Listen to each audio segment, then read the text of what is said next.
সুরঞ্জনা, দোহাই তোমার, তোমায় আজ শুনতেই হবে। এ পাড়ায় আসা মাত্র ভালোবেসে ফেলেছি তোমাকে।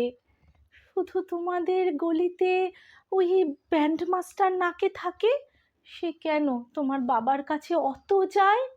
কথা নেই বার্তা নেই, তোমাদের ছাতে বসে গান গায়, সুর তো মোটেই আসে না। তাহলে কি বিশ্বাস করো, এইসব সাত পাঁচ ভেবে স্বপ্নেও কথা বলি, আবোল তাবোল বকি। ভয় হয় মা কোনদিন জেগে উঠে সব শুনে নেবে। ওহো, তুমি কাল ফুল ফুল যে শাড়িটা পরেছিলে, তোমায় যা লাগছিল না, কি বলবো। আর না রাখলে বলি, ব্লাউজের লাল রং মিলে ঠিক যেন প্যান্ডেলের ঠাকুরের মতো।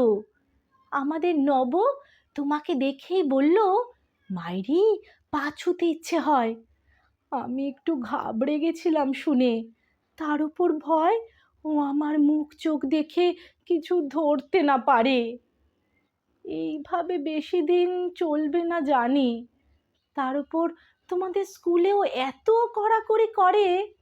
কাল তো বৃষ্টি এলো, একটুও বাইরে থাকোনি। শুধু আমি সারাক্ষণ কাক ভেজা ভিজে, ওই যে তোমাদের গেটে ফুচকা বিক্রি করে বাবুলাল, আমার এক বোনকে দিয়ে তাকে খোসামোদ করে, তাও কোনো রাস্তা নেই দেখে হাত পা ধরে নিজে এই চিঠিটাই দিতে গেছিলাম।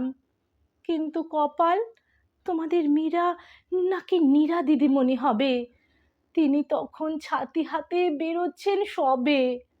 ব্যাস, আর কোনো সুযোগ পাইনি।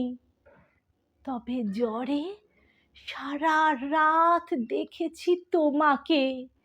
চিঠি পড়ে তোমার কি ফুলের মতন হাসি, তোমার ওই ফুল ছাপ শাড়ি থেকে তুলে রাশি রাশি দোপাটির ফুল হাত ভরে দিয়েছ আমাকে। সুরঞ্জনা, দোহাই তোমার, খুলে বলো আমার মাথার দিব্যি, তোমায় আজ বলতেই হবে। কখনো বোঝনি তুমি, ভালোবেসে ফেলেছি তোমাকে।